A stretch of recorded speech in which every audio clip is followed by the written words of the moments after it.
بسم اللہ الرحمن الرحیم۔ ناظرین، آج آپ کے سامنے حضرت حسن بصری رحمۃ اللہ علیہ کے چند واقعات اور ان کی زندگی کے متعلق اور ان کے کارناموں کے متعلق چند باتیں آپ کے سامنے رکھنا چاہوں گا۔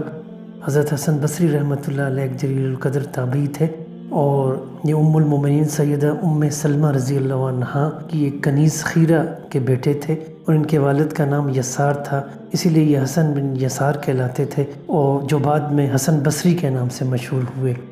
جب ان کی پیدائش کی خبر ام المومنین سیدہ ام سلمہ رضی اللہ عنہا کو پہنچی تو ان کا دل باغ باغ ہو گیا اور ان کے چہرے مبارک پر خوشی کی لہر دوڑ گئی اور پہلی فرصت میں بچے کو دیکھنے کا شوق دل میں پیدا ہوا، لہٰذا زچہ و بچہ کو اپنے گھر بلانے کے لیے پیغام بھیجا۔ انہیں اپنی کنیز کے ساتھ بے حد پیار تھا اور ان کا بہت خیال رکھا کرتی تھی۔ آپ کی دلی خواہش تھی، یعنی حضرت ام سلمہ رضی اللہ عنہا کی دلی خواہش تھی کہ وہ زچگی کے ایام میں یہاں گزارے۔ جب انہوں نے بچے کو دیکھا تو ان کی نگاہ پڑتے ہی ان پر بہت پیار آیا، یعنی حسن بصری رحمۃ اللہ علیہ پر۔ اور یہ بچہ کیا تھا؟ قدرت کا انمول ہیرا، اتنا خوبصورت گل رخ، ماہ جبیں اور صحت مند کہ کیا کہنے، ہر دیکھنے والے قدرت کے شاہکار کو دیکھتا ہی رہ جاتا ہے۔ ام المومنین حضرت ام سلمہ رضی اللہ عنہا نے اپنی کنیز سے پوچھا کہ اے خیرہ، کیا بچے کا نام تجویز کر لیا ہے؟ اس نے کہا، امی جان ابھی نہیں، یہ میں نے آپ پر چھوڑ رکھا ہے، جو آپ کو نام پسند ہو رکھ لیجئے۔ فرمایا، ہم اس کا نام اللہ تعالیٰ کی رحمت و برکت سے حسن تجویز کرتے ہیں۔ پھر ہاتھ اٹھائے اور نومولود کے حق میں دعا کی۔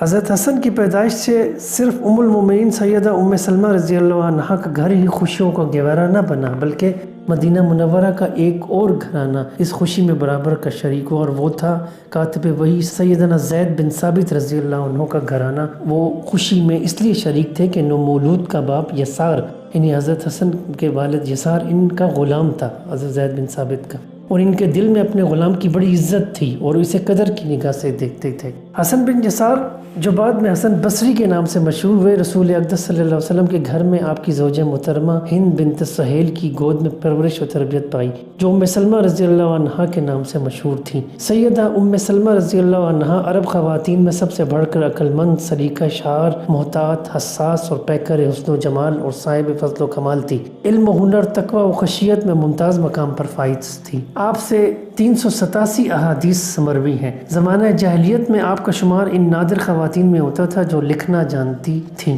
سیدنا حسن بصری رحمۃ اللہ علیہ کا تعلق ام المومنین ام سلمہ رضی اللہ عنہا کے ساتھ صرف ان کی کنیز کے بیٹے کی حیثیت سے ہی نہیں تھا، بلکہ اس سے بھی کہیں گہرا اور قریبی تعلق پایا جاتا ہے۔ وہ اس طرح کہ بسا اوقات حسن کی والدہ خیرہ سیدہ ام سلمہ رضی اللہ عنہا کے کسی ضروری کام کو نپٹانے کے لیے گھر سے باہر جاتی تو یہ بچپن میں بھوک پیاس کی وجہ سے رونے لگتے۔ سیدہ ام سلمہ رضی اللہ عنہا انہیں اپنی گود میں لے لیتی، ماں کی غیر حاضری میں بچے کو تسلی دیتی اور ان کو دودھ پلاتی۔ اس طرح سیدہ ام سلمہ رضی اللہ عنہا کی حسن بصری رحمۃ اللہ علیہ کے ساتھ دو نسبتیں تھیں، ایک ام المومنین کے اعتبار سے ماں کی اور دوسری رضائی ماں ہونے کی۔ امہات المومنین رضوان اللہ علیہم اجمعین کے باہمی خوشگوار تعلقات اور گھروں کے آپس میں قرب و ربط کی وجہ سے اس خوش نصیب بچے کو تمام گھروں میں آنے جانے کا موقع ملتا رہتا اور اس طرح اہل خانہ کے پاکیزہ اخلاق و اطوار اپنانے کی سعادت حاصل ہوتی۔ سیدنا حسن بصری رحمۃ اللہ علیہ بیان کرتے کہ بچپن میں ازواج مطہرات کے گھروں میں میرے آنے جانے اور کھیل کود سے چہل پہل رہتی اور تمام گھر خوشیوں کا گہوارہ بنے رہتے۔ فرماتے ہیں کہ بعض اوقات میں اچھلتا کودتا ہوا گھروں کی چھتوں پر چڑھ جاتا، مجھے کوئی روک ٹوک نہ تھی۔ اس طرح انہیں سیدنا عثمان بن عفان، سیدنا علی بن طالب، سیدنا ابو موسیٰ اشعری، سیدنا عبداللہ بن عمر، سیدنا عبداللہ بن عباس، سیدنا انس بن مالک اور سیدنا جابر بن عبداللہ جیسے جلیل القدر صحابہ کرام رضوان اللہ علیہم اجمعین سے احادیث روایت کرنے کا شرف حاصل ہوا، لیکن سب سے بڑھ کر امیر المومنین سیدنا علی بن ابی طالب رضی اللہ عنہ سے پیار تھا۔ دینی مسائل میں ان کے مضبوط موقف، عبادت میں گہری دلچسپی اور دنیاوی زیب و زینت سے بے رغبتی نے بہت متاثر کیا۔ سیدنا علی رضی اللہ عنہ کا سحر انگیز بیان، حکمت و دانش سے لبریز باتیں اور دل ہلا دینے والی نصیحتیں ان کے دل پر اثر انداز تو ان کے ہو کے رہ گئی۔ سیدنا علی رضی اللہ عنہ کے تقوی و اخلاق کا رنگ ان پر چڑھا، یعنی حسن بصری رحمۃ اللہ علیہ پر حضرت علی رضی اللہ عنہ کی شخصیت کا اثر پڑا، اور حضرت سیدنا حسن بصری رحمۃ اللہ علیہ نے فصاحت و بلاغت میں سیدنا علی کا اسلوب اختیار کیا۔ جن دنوں سیدنا حسن بصری رحمۃ اللہ علیہ بصرہ میں آباد ہوئے، بلاد اسلامیہ میں شہر علوم و فنون کا سب سے بڑا مرکز تصور تصور کیا جاتا تھا۔ اس کی مرکزی مسجد صحابہ کرام رضوان اللہ علیہ مجمعین اور تابعین عظام رحمۃ اللہ علیہ سے بھری رہتی تھی۔ مسجد کا حال اور صحن مختلف علوم و فنون کا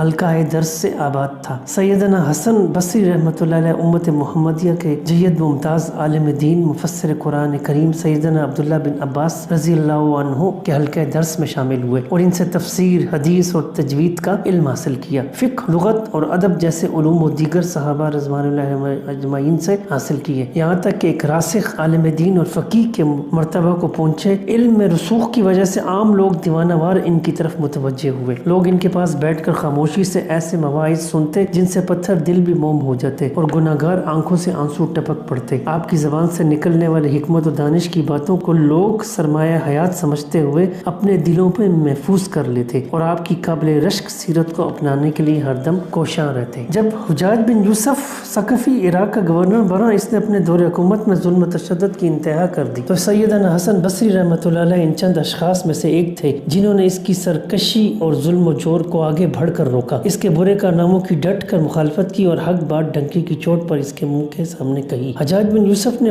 وسط شہر میں اپنے لیے ایک عالیشان محل تعمیر کرایا۔ جب اس کی تعمیر مکمل ہو گئی تو اس نے افتتاحی تقریب میں لوگوں کو دعوت عام دی تاکہ وہ عظیم الشان محل کو دیکھیں، اس کی سیر کریں، اس بزبان خود تعریف کریں اور دعائیہ کلمات سے نوازیں۔ حسن بصری رحمۃ اللہ علیہ کے دل میں خیال آیا کہ اس سنہری موقع کو ہاتھ سے نہ جانے دیا جائے۔ وہ یہ نیت لے کر گھر سے نکلے کہ آج لوگوں کو نصیحت کریں گے، انہیں دنیاوی معلومات سے بے رغبتی اختیار کرنے کا درس دیں گے اور جو اللہ تعالیٰ کے ہاں انعامات ہیں انہیں حاصل کرنے کی ترغیب دیں گے۔ جب آپ موقع پر پہنچے تو دیکھا کہ لوگ اس عالیشان اور بلند و بالا محل کے چاروں طرف جمع ہیں اور عمارت کی خوبصورتی پر فریفتہ ہیں اور اس کی بڑی تعریف کر رہے ہیں۔ آپ نے لوگوں کو جھنجھوڑتے ہوئے کہا، ہمیں یہ معلوم ہے کہ فرعون نے اس سے زیادہ مضبوط، خوبصورت اور عالیشان محلات تعمیر کیے تھے، لیکن اللہ تعالیٰ نے فرعون کو ہلاک کر دیا اور اس کے محلات کو بھی تباہ کر دیا۔ کاش حجاج کو یہ معلوم ہو جائے کہ آسمان والے اس سے ناراض ہیں اور زمین والوں نے اسے دھوکے میں رکھا ہوا ہے۔ وہ پورے جوش و ولولہ سے حجاج کے خلاف برس رہے تھے، ان کے منہ سے الفاظ تیروں کی طرح نکل رہے تھے۔ مجمع ان کی شعلہ بیانی پر دم بخود تھا، یہاں تک کہ سامعین میں سے ایک شخص نے حجاج بن یوسف کے انتقامی جذبے سے خوفزدہ ہو کر سیدنا حسن بصری رحمۃ اللہ علیہ سے کہا، جناب اب بس کیجئے، اتنا ہی کافی ہے، کیوں اپنے آپ کو ہلاکت کے منہ میں دے رہے ہیں؟ حسن بصری رحمۃ اللہ علیہ نے اس نیک دل شخص سے کہا کہ میرے بھائی، اللہ تعالیٰ نے اہل علم سے یہ پیمان لیا ہے کہ وہ ظالم کے منہ پر بغیر کسی خوف کے حق بات کا پرچار کرتے رہیں گے، وہ کبھی اس راہ وفا میں جفا کا گزر نہیں ہونے دیں گے۔ یہی ہمیشہ حق والوں کا وتیرہ رہا ہے اور یہی فریضہ آج میں ادا کر رہا ہوں۔ دوسرے روز حجاج گورنر ہاؤس میں آیا، اس کا چہرہ غصے سے لال پیلا تھا۔ اس نے غضبناک انداز میں اہل مجلس سے کہا کہ لاکھ لعنت ہے تمہارے وجود پر بزدلو کمینوں، میری آنکھوں سے دور ہو جاؤ۔ کتنے افسوس کی بات ہے کہ بصرے کا غلام بن غلام مجمع عام میں بے لگام جو جی میں آتا ہے میرے خلاف کہہ جاتا ہے، اور تم میں کوئی بھی ایسا نہیں جو اس کی زبان کو روک سکے۔ شرم کرو، حیا کرو، اے گروہ بزدلان، کان کھول کر سن لو، اللہ کی قسم اب میں اس کا خون تمہیں پلا کر رہوں گا، اسے آج ایسی عبرتناک سزا دوں گا کہ دنیا گشت بدندہ رہ جائے گی۔ پھر اس نے تلوار اور چمڑے کی چادر منگوائی، یہ دونوں چیزیں فوراً اس کی خدمت میں پیش کر دی گئیں اور اس نے جلاد کو بلایا، وہ پلک جھپکتے ہی سامنے آ کھڑا ہوا۔ پھر پولیس کو حکم دیا کہ حسن بصری رحمۃ اللہ علیہ کو گرفتار کر کے لایا جائے۔ پولیس تھوڑی دیر میں انہیں پکڑ کر لے آئی۔ منظر بڑا ہی خوفناک تھا، ہر طرف دہشت پھیلی ہوئی تھی، لوگوں کی نظریں اوپر اٹھی ہوئی تھیں،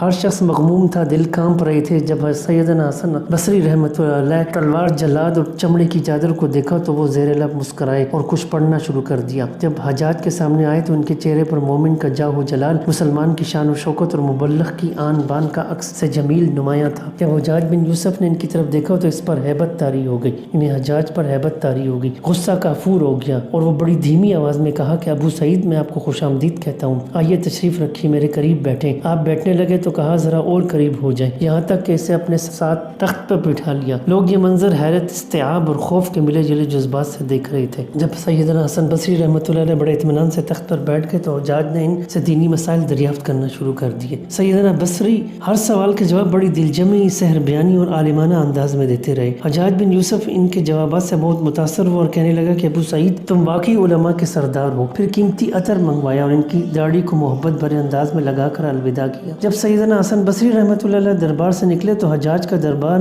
بھی ان کے پیچھے ہو لیا۔ تھوڑا دور جا کر اس نے کہا کہ ابو سعید، حجاج نے آج آپ کو کسی اور غرض سے بلوایا تھا، لیکن اس کی طرف سے یہ حسن سلوک دیکھ کر میں دنگ رہ گیا۔ مجھے ایک بات بتائیں، جب آپ گرفتار ہو کر دربار میں تشریف لائے تھے تو آپ نے تلوار، جلاد اور چمڑے کی چادر کو دیکھا تو آپ کے ہونٹ حرکت کر رہے تھے، آپ کیا پڑھ رہے تھے؟ سیدنا حسن بصری رحمۃ اللہ علیہ نے فرمایا کہ میں نے اس وقت یہ دعا کی تھی، الہی تو مجھ پر کی گئی نعمتوں کا والی ہے، الہی ہر مصیبت کے وقت تو ہی میرا ملجا و ماوا ہے، الہی سارے مخلوق کے دل تیرے قبضے میں ہے، الہی حجاج کے غصے کو میرے لیے ٹھنڈا اور سلامتی والا کر دے، جس طرح تو نے اپنے خلیل ابراہیم علیہ السلام پر آگ کو ٹھنڈا اور سلامتی والا کر دیا تھا۔ میری دعا کو اللہ تعالیٰ نے قبول کیا اور حجاج کا غصہ محبت میں بدل گیا۔ الحمدللہ۔ سیدنا حسن بصری رحمۃ اللہ علیہ 80 برس زندہ رہے۔ اس دوران دنیا کو اپنے علم و عمل، حکمت و دانش اور فہم و فراست سے فیضیاب کرتے رہے۔ انہوں نے نئی نسل کے لیے جو عظیم ورثہ چھوڑا وہ ان کے رقت امیز پند و نصائح ہیں، جو رہتی دنیا تک خزاں گزیدہ دلوں کے لیے بہار بنے رہیں گے، اور ان کی نصیحتیں دلوں میں گداز اور ارتعاش پیدا کرتی رہیں گی۔ ان کے رقت امیز مواعظ سرمنز کے اثر کی بنا پر احساس ندامت سے آنکھوں میں آنسوں کی جھڑیاں لگتی رہیں گی، بیتاب آنسو بہتے رہیں گے، پریشان حال لوگوں کو رہنمائی ملتی رہے گی، اور غفلت چار انسانوں کو دنیا کی حقیقت سے آگاہی حاصل ہوتی رہے گی۔ ایک شخص نے سیدنا حسن بصری رحمۃ اللہ علیہ سے دنیا کے متعلق پوچھا۔ آپ نے فرمایا، مجھ سے آپ دنیا و آخرت کے متعلق پوچھتے ہیں؟ سنو، دنیا و آخرت کی مثال مشرق و مغرب جیسی ہے، جتنا زیادہ تم ایک کے قریب جاؤ گے اتنا ہی دوسرے سے دور ہوتے جاؤ گے۔ تم کہتے ہو کہ میں دنیا کے اوصاف بیان کروں، میں تمہارے اس گھر کی کیا صفت بیان کروں جس کا آغاز مشقت و تکلیف پر مبنی ہے اور جس کا انجام فنا و بربادی ہے۔ اس میں جو حلال ہے اس کا حساب لیا جائے گا، اور جو حرام ہے اس کے استعمال پر سزا دی جائے گی۔ جو اس میں تونگر و مالدار ہوا وہ فتنے میں مبتلا ہوا، اور جو فقیر و محتاج ہوا وہ حزن و ملال کا شکار ہوا۔ اسی طرح ایک شخص نے آپ سے حال دریافت کیا کہ فرمایا، بھائی میرا حال کیا پوچھتے ہو؟ افسوس، ہم نے اپنی جانوں پر کتنے ظلم ڈھائے، ہم نے اپنے دین کو کمزور کر دیا، اور دنیاوی حرص نے ہمیں موٹا کر دیا، ہم نے اپنے اخلاق بوسیدہ کر دیے اور اپنے بستر اور کپڑے نئے بنوا لیے۔ ہم میں سے ایک اپنے بائیں پہلو پہ ٹیک لگائے مزے سے پڑا رہتا ہے، اور غیروں کے مال بڑی بے پرواہی سے ہڑپ کیے جاتا ہے۔ پھر فرمایا، تیرا کھانا چھینے ہوئے مال سے، تیرا دوسرے ناداروں سے کام لینا بیکار ہے۔ پھر تو نمکین کے بعد میٹھا کھانے کے لیے منگواتا ہے، ٹھنڈے کے بعد گرم پیتا ہے، خشک کے بعد تر کھجوریں کھاتا ہے، یا پیٹ میں درد اٹھتا ہے تو کہہ آنے لگتی ہے، پھر گھر میں شور مچتا ہے کہ جلدی چورن لاؤ تاکہ کھانا ہضم ہو جائے۔ اے گھٹیا نادان، اے اللہ کی قسم، تو اپنے دین کے سوا کچھ بھی ہضم نہیں کر سکے گا۔ ارے احمق، تیرا پڑوسی کہاں اور کس حال میں ہے؟ تیری قوم کے بھوکے اور یتیم کہاں ہیں؟ وہ مسکین کہاں ہے جو تیری طرف دیکھتا رہتا ہے؟ وہ مخلوق کہاں ہے جس کی نگرانی اور دیکھ بھال کی اللہ تعالیٰ نے تجھے وصیت کی تھی؟ کاش تجھے علم ہوتا تو محض ایک گنتی کا ہنسا ہے۔ جب ایک دن کا سورج غروب ہوتا ہے تو تیری زندگی کا ایک دن کم ہو جاتا ہے۔ یکم رجب 110 ہجری جمعرات اور جمعہ کی درمیانی شب سیدنا حسن بصری رحمۃ اللہ علیہ نے اپنے رب کی صدا پر لبیک کہتے ہوئے اپنی جان افرین کے سپرد کی۔ صبح کے وقت جب ان کی وفات کی خبر لوگوں میں پھیلی تو بصرے میں کوہرام مچ گیا۔ آپ کو غسل دیا گیا، کفن پہنایا گیا اور اس مرکزی مسجد میں نماز جنازہ پڑھائی گئی جس میں زندگی کا بیشتر حصہ عالم، معلم، داعی و مبلغ کی حیثیت میں گزارا۔ بصرہ کے تمام باشندے نماز جنازہ میں شریک ہوئے۔ اس روز بصرہ کی مرکزی مسجد میں نماز عصر کی جماعت نہیں ہوئی کیونکہ شہر میں نماز پڑھنے والا کوئی فرد باقی نہیں رہا تھا۔ اللہ تعالیٰ اس خوشگوار، پاکیزہ خو، سادہ منش، شیریں سخن، پاک دینت، پاک بین، فرخندہ روح، خندہ جبیں، عظیم المرتبت شخصیت کی قبر کو منور کر دے، آسمان تیری لحد پر شبنم افشانی کرے، آمین۔ ناظرین، امید ہے کہ آپ نے اس کو پسند کیا ہوگا، ان واقعات کو۔ اللہ سے دعا ہے کہ ہمیں ان مسلم ہیروز کی شخصیت کو، ان کی سیرت کو اور ان کے کارناموں کو سمجھنے کی توفیق دے۔ ضرورت اس بات کی کہ اس طرح کے لوگوں کی کارناموں کو نئی نسل تک پہنچایا جائے، اس کا اہتمام کیا جائے۔ انشاءاللہ آپ اس ویڈیو کو پسند کریں، لائک کریں اور اسے آگے تک پھیلائیں۔ جزاک اللہ، شکریہ۔